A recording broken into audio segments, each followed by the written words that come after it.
definition based on if someone open source something, exactly their behavior and interaction with community development. And I generally say this exists over a certain spectrum. The organic full model is such that the development is all done in the open, which means any kind of blueprints, any kind of designs, all discussions to public mailing lists. The source code tends to be contributed to by many individuals, either with or without any kind of license consideration or ownership considerations or copyright, but is done in this extremely public manner.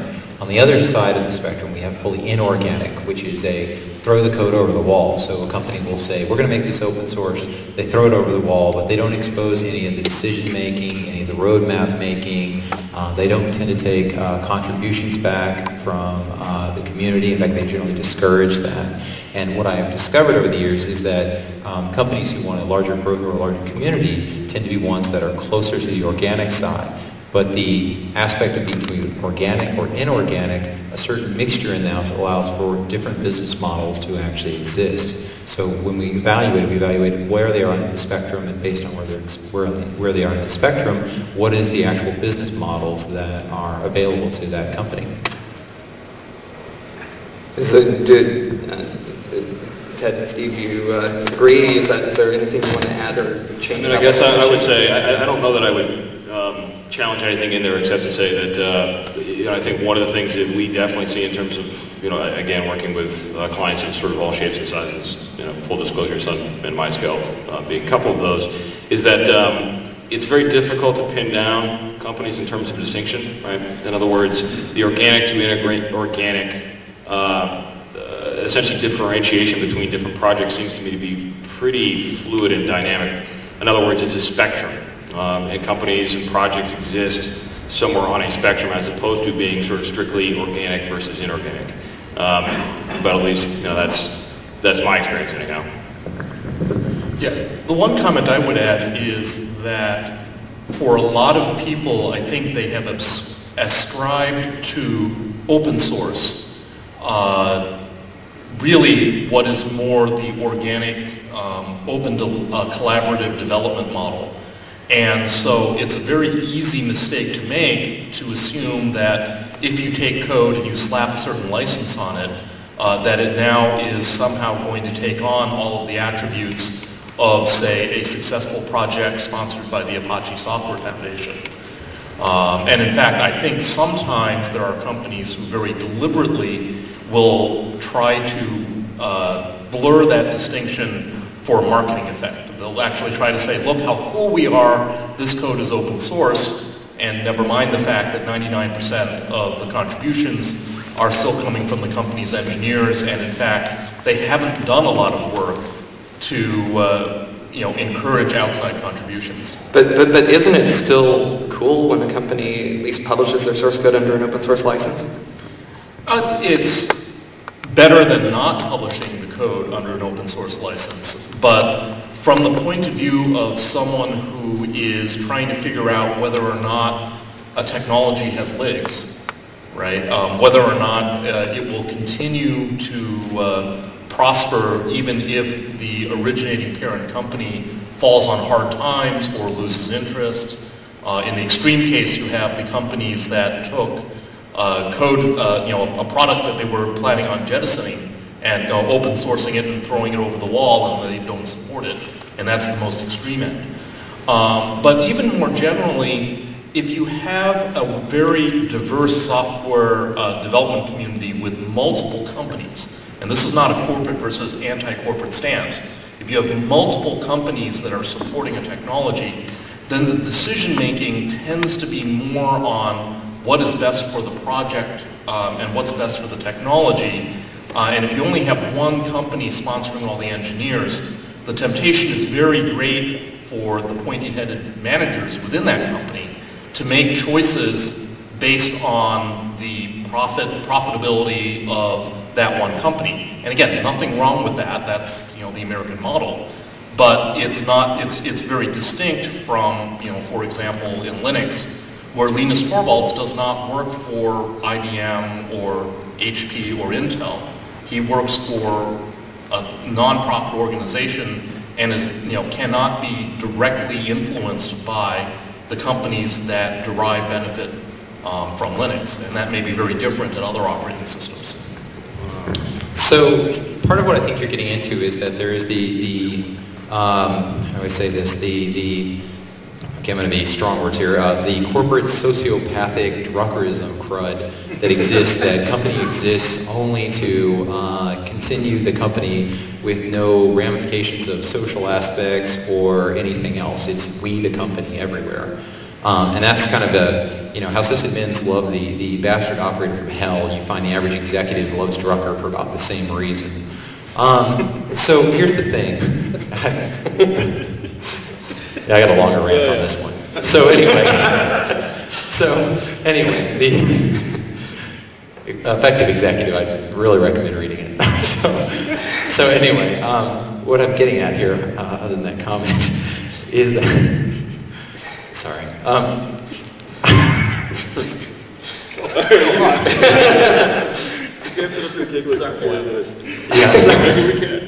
Yeah.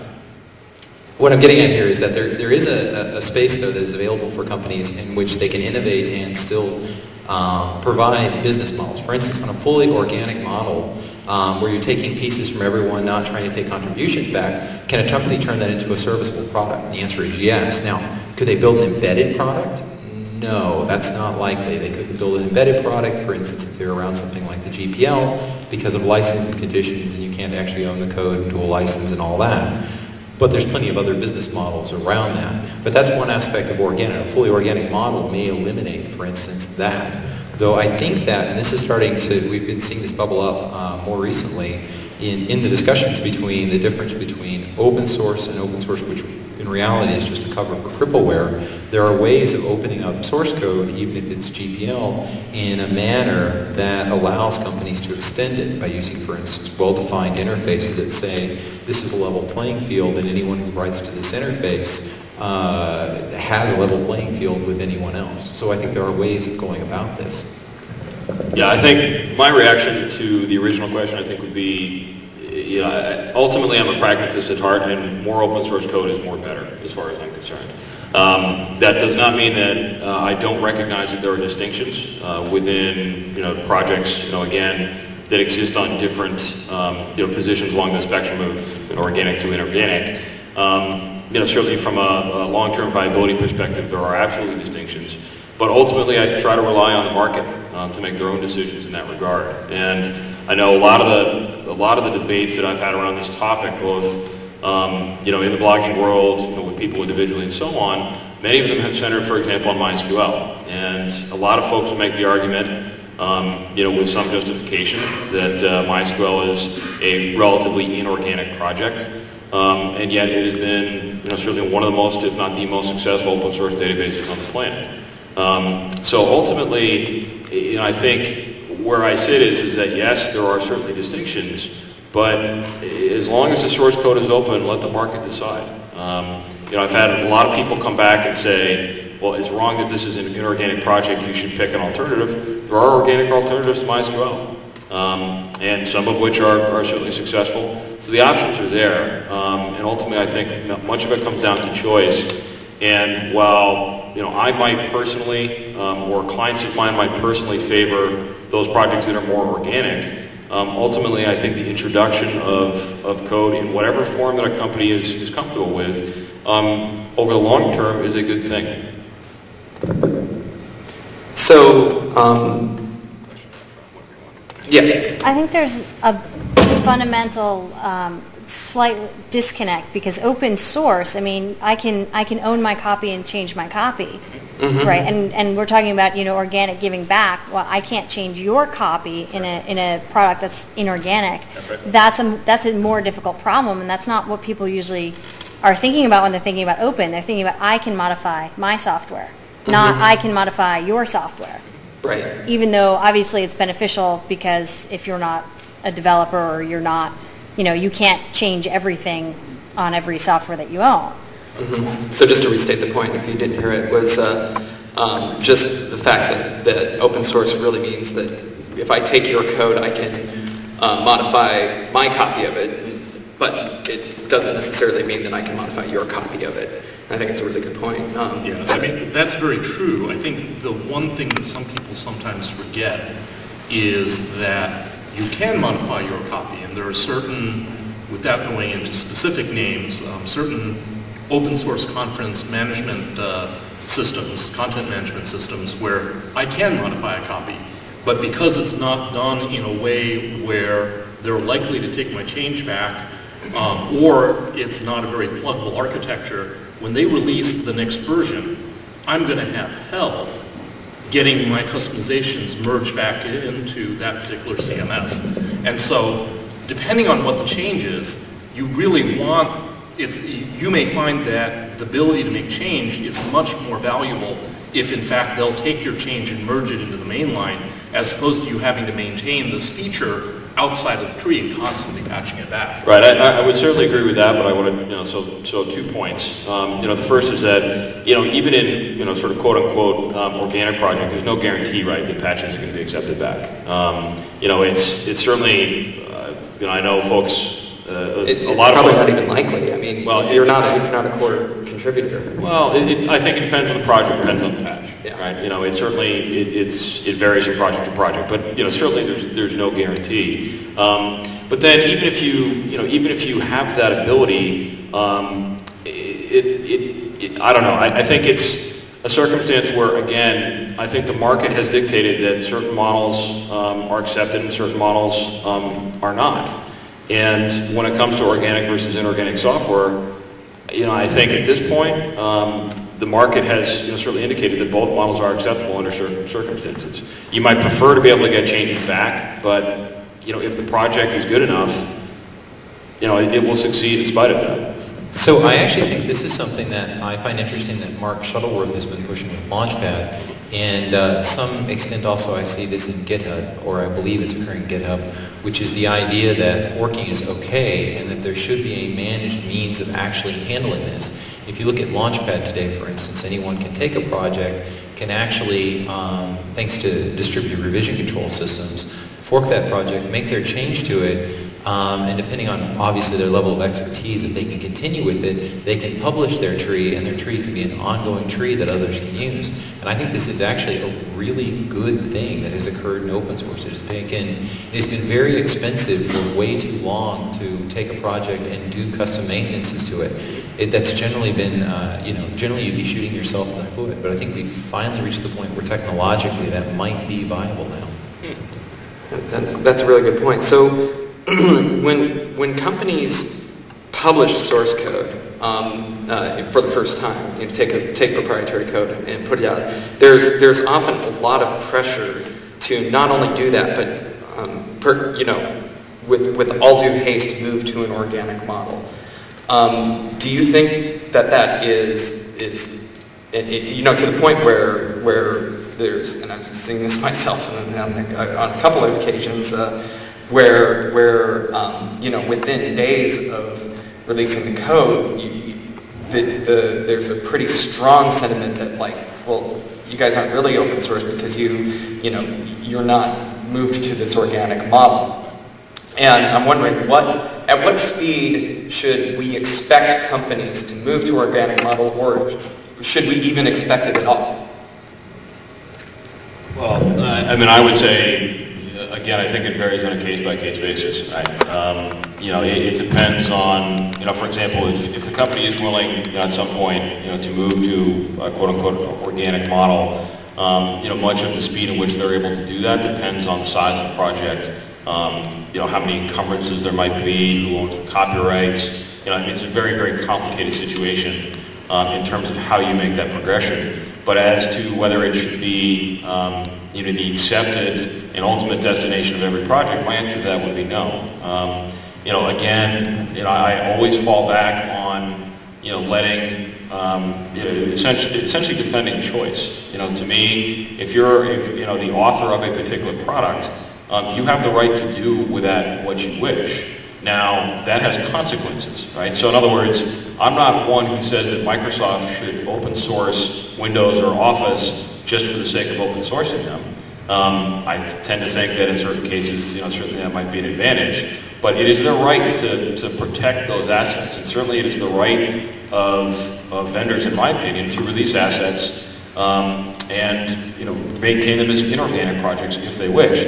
Now, again, that does have consequences, and ultimately you will end up, in many cases, competing with organic projects, and the market may well decide over time that the organic project, the advantages of the organic project essentially outsell the inorganic project, in which case, that's the thing. But in other words, to me, no, I don't think that it should be expected that everybody will go that direction. So, first thing, your code, you can do whatever you want to with it. You can delete it, you can change it, put the license up, that's yours to do with. But I believe that there is a strong set of history that shows that actually going towards organic models actually makes something successful. And I'm going to use Netscape as an example. Netscape was an inorganic piece of open source at the beginning. They threw it over the wall, didn't compile. They then tried to use a number of, inorganic to try to make it organic methods that pretty much made it go nowhere for the longest period of time. Finally, with Firefox, what we saw was somebody actually took the code, forked it, turned it into an organic model, and then we saw success in the project. But until that point, there was no real success. We couldn't see that Mozilla was going to be anything other than you happen to compile it, it comes in your distribution, and it sort of works. Once they moved to an organic model, we've been able to see Firefox just grow and grow and grow. And I think it's a perfect example of why an organic model, if you're actually interested in the ubiquity of your product, is the right way to go. But if I'm a point-headed boss and I'm looking at a reason to open source or not, is Firefox really the best example? Because if you take a look at what it did for Netscape Corporation or AOL, it wasn't so much a success for those entities. Well, but I think that's the key, right? What was your goal for releasing the code under an open source license, right? If your goal is marketing buzz, and I know some examples where I strongly suspect that was the motivation, then you do what you do and you market the hell out of it, lots of press releases, shine your glasses and you go home. If your goal is to make the product more ubiquitous, if you have a very naive goal that suddenly you will be able to cut your development costs by a third, which is probably very unrealistic, then you're probably going to be very disappointed if you keep to an organic model, and maybe you should move more quickly. So a question for the audience here, which is, and this is obviously a very biased audience here for this particular question, but how many of you would like to see open source become an organic development? Well, actually, let me ask you two questions. Open source licenses become the predominant form of software license. No surprise there. And the same question, but for organic software development, become the default, the mainstream paradigm for software development. So, a pretty large number of us, myself included, want to see that happen. Don't we have a certain obligation to usher companies successfully into the open source community and into organic software development? Could I actually add a quick comment on your question? Yeah. Because personally, as a programmer, I have a reason for that. I hate shelfware. And if I develop something that has no chance of being incorporated in the main branch of the program, that's shelfware. It exists only for me. It's no light of day. And that's where the organic model shines, because I know that it's at least going to be reviewed and thrown out on its merits, and not on a generic policy of accept patches. Mm-hmm. So, as a developer, that's kind of the rationale. Yeah. And I'll note here that sometimes it's really amazing. You can get into a mode where you're the maintainer of a project and you set such a high bar for quality and you become control freak on quality. I know I've been there.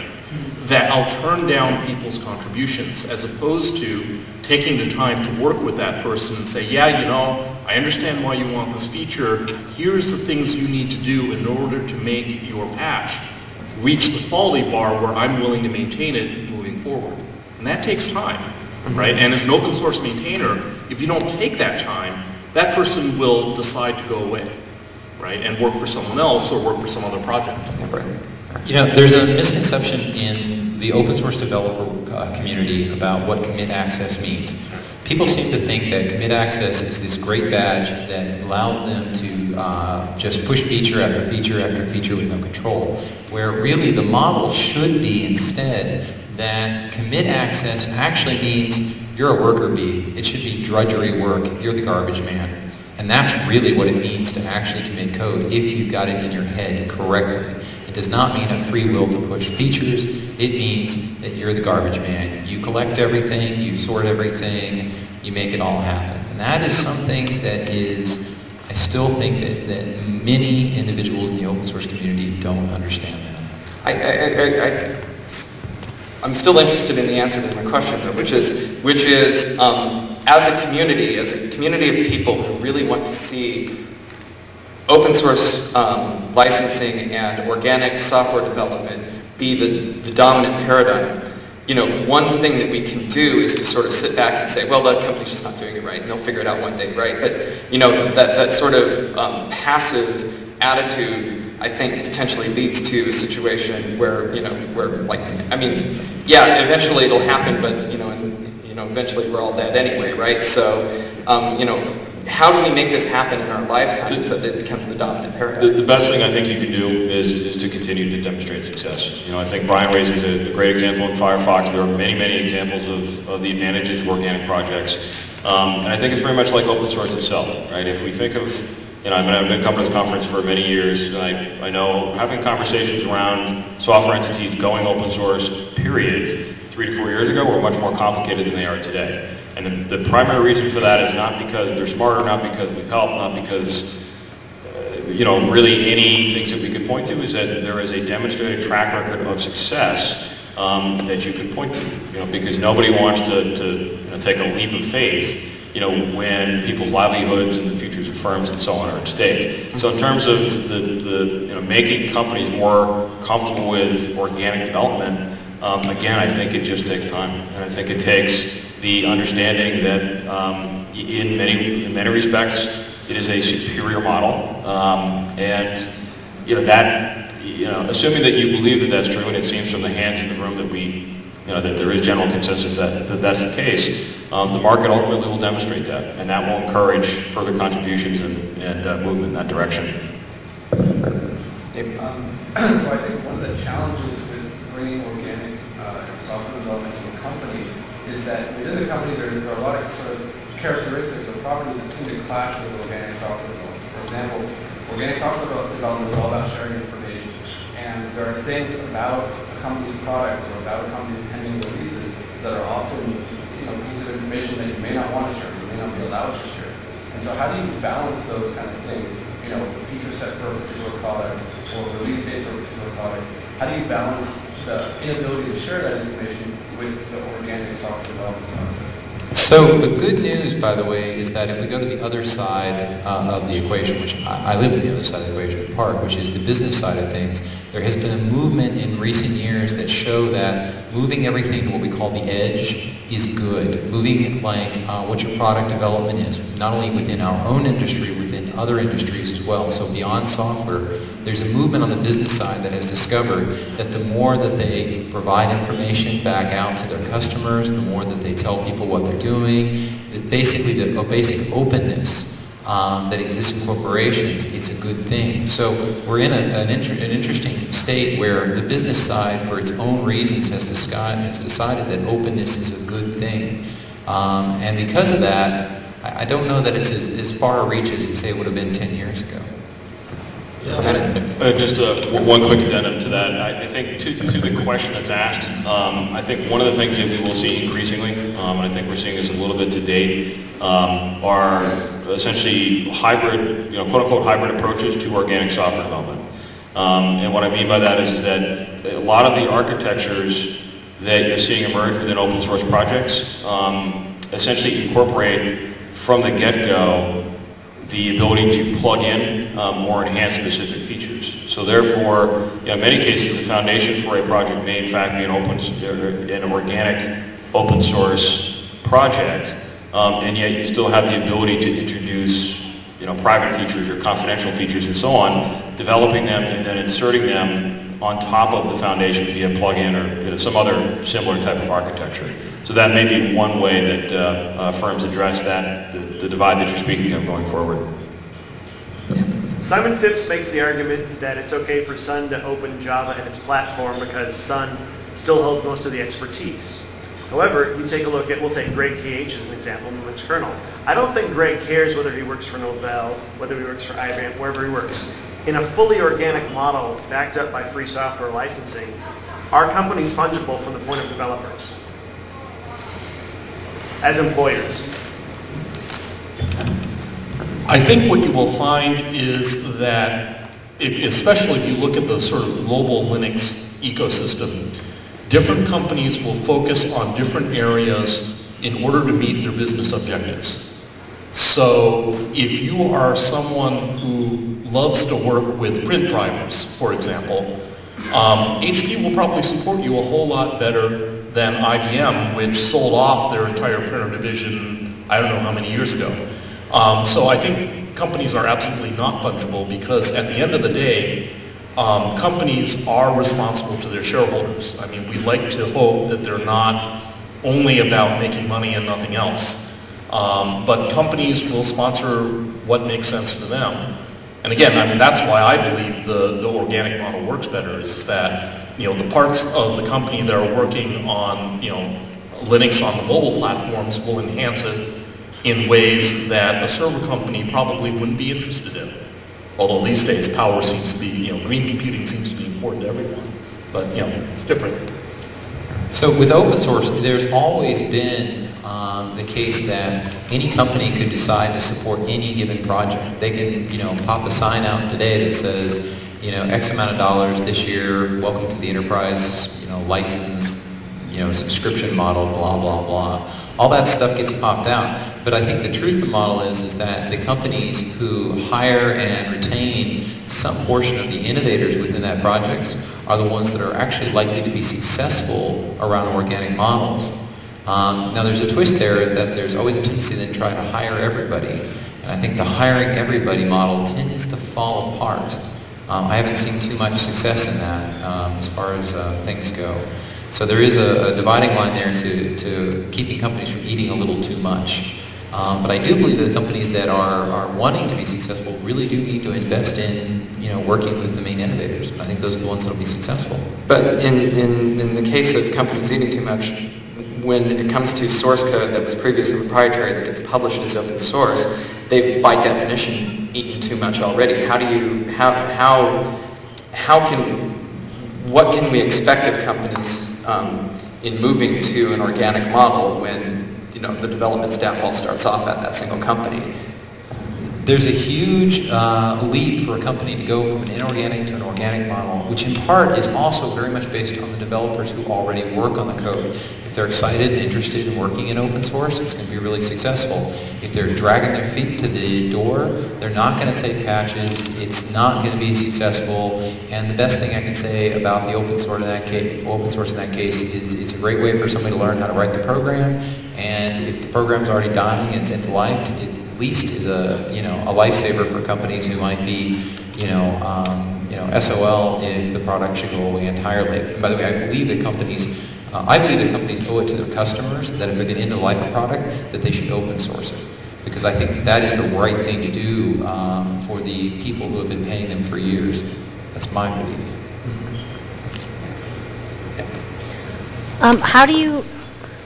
So I didn't actually raise my hand for would you like to see organic development be the paradigm, because I don't think that people and organizations are ready for it yet. We've already heard about, the fact that commit access should be a filter, and, often it's not, and there are people that are, too controlling. We're also a society that doesn't, or a society, we're a culture that doesn't like to be told what to do, not even by someone with commit access, so we like the anarchy and chaos. And I think there are some times where there's too much process or not enough process, in the actual development arena. And I mean, that's open or closed source. I mean, there's plenty of projects that just don't have good project management or good, good what is going to come up next or who's going to do what. Some do too much, some do too little. How can we get companies and organizations and individuals there? I mean, and can I have a pony? Yeah. What you state is a hard problem, right? I've been told that a recent project that I've been ragging on a little bit to try to fix it, has consumed probably over 20 engineers of corporate investment. It's hosted at a Linux distribution, but for the longest time it wouldn't compile on anything other than that Linux distribution. And when I complained, they said, oh well, you should pick a different distribution. And this project has been largely a failure. Even though it was hosted at a premier Linux distribution that supposedly is supposed to understand how to do organic development community and a good open development community, the darn thing wouldn't even compile on Debian, right? And it took them 2 years before they finally fixed it last month, right? And a lot of it was because I started ragging on them because they were depending on people like me to contribute, and I was telling them, look, if I can't figure out how to compile the code, I'm not going to help you, right? And it's really amazing that sometimes even at supposedly a company that's all about open source, there are people there who don't get it. So I think it's just you just have to keep evangelizing, keep explaining to people. Step one, make sure your project compiles easily, right? That seems to be, by the way, that's a very, very big one. For when Netscape was first thrown over the wall, right? They had build engineers, full-time build engineers who could build it, and an average person couldn't build it. They couldn't figure out how to build it. And if you don't get some of those basic steps right, you're kind of doomed. So yeah, I'm just going to say it's OSCon. You can actually name names if you'd like. Ted, you made a great comment a few minutes ago. I just want to follow up on that. You talked about the bar for quality being raised to the point that you would feel comfortable supporting that code. I think that's an aspect of trust there that speaks between you and the committer. I was wondering if you could talk to me a little bit more about that, because I think that's a key part of open source, is establishing that trust between the committers of the code and the contributors to the code, to the point where even if the contributor is writing code in a style or a fashion that's not the same way that the committer or the core founder might do, there's a level of trust that, hey, even if you're not doing it exactly the way, you're going to be there. So if there's bugs in the future, the committers or the contributors themselves would be willing to help out. So I was wondering if you could just elaborate on that trust relationship that develops over time. Well, it's partially trust, I think it's partially education, right? And it depends very much on the project and how big it is. For a project that's really, really large, you sometimes have to say, look, the code has to match with the surrounding code style because it has to be maintainable, right? And it's teaching the folks who want their patch committed. And it's not a matter of my telling them what to do, right? In some cases, what I'll do is I'll take their patch and I'll fix it up. But then I'll send them a note back saying, here are the things that I changed so that the code would be more maintainable. I'd really appreciate it if in the future you could set up your patches in the following way. Now, if they do 2 or 3 or 4, at some point I might say, look, it's taking too much of my time. Would you please set up the code in a certain way, use certain coding style guidelines, or I'm just not going to take your patch, or it will take longer before I find the time to take your patch. Right, because all of this really is, it's not only, there's a certain beauty, as Brian put it, that I have as the person with commit rights to work with the contributors. But at the end of the day, it's also my time, and I only have so much of that time. And I think that that's actually probably the biggest question is, what's the right proportion of time do you spend working with potential new contributors? And then as the project grows bigger, maybe they will help other people.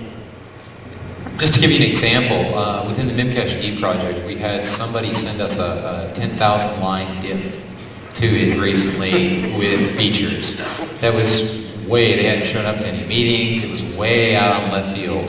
And the reaction to all of us in the internal was, screw them. I mean, I think one of us has been trying to slowly work through the patch because there is some valuable stuff in the patch, but if they think that patch is ever going into mainline, they're nuts. But that kind of attitude, there's another concept for probably another one of these talks, which I call having good table manners. And frankly, some companies have very good table manners, and some companies, drop dead rats on the plate when they sit down to the table. And that holds on. No. Afterwards we'll name names. Anyway, but I don't know if there are any other engineers in the room. If not, they're probably pretty embarrassed right about now. But that's just the problem. Oh, we saw this happen with the Linux kernel a number of years ago. Somebody did this as well. I mean, if you really expect your code to get in there, this stuff just doesn't work. All right, I guess time for one more question. Many OS projects require, MySQL included, require signing a contributor agreement. Grizzle doesn't. What do you think the existence of this agreement, of the requirement signing an agreement, does it make the project any less organic? I don't believe it. I actually don't think the agreements. I don't think the agreements have to. I think it's the intent behind the agreements and how good the agreements are written. There are definitely better ones out there, and there are definitely worse ones. Which one would you call the best one? The most developable friendly? I haven't found one yet that I thought stank. I would say, at least on a cursory level, yes, I think they do affect the organicness, to coin a term, I guess, of the project. And certainly they do have an impact, right? It's, I talk to, a fair amount of developers that choose not to contribute because of those. I know I was at the Sun BOF here probably 2 or 3 years ago, and the primary complaints, were I can't remember what they call their JCA. But anyway, it's, again, to me, I think you have to allow for a variety of options, right? And if companies choose to employ those to make sure that they maintain the copyright for an asset, that again to me is their choice. That choice may impact the volume of contributions back. That may be a trade-off they're willing to make. It may not be, but ultimately, it's just a choice, and I think that choice needs to be preserved.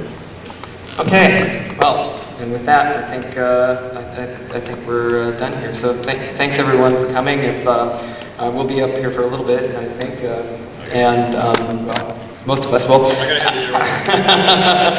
And yeah, and talk online as well.